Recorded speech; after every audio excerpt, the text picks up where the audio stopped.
Here the question is, name the polymer which is used for making electrical switches and combs. The polymer commonly used is bakelite.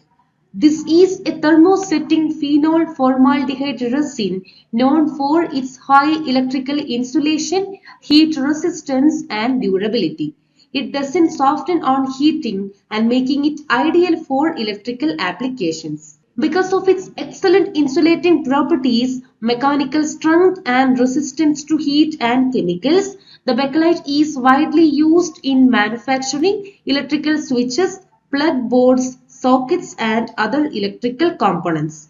And other polymers like melamine formaldehyde, PVC are also used for different electrical applications, but bakelite is the most common for switches due to its robust thermal and insulating properties.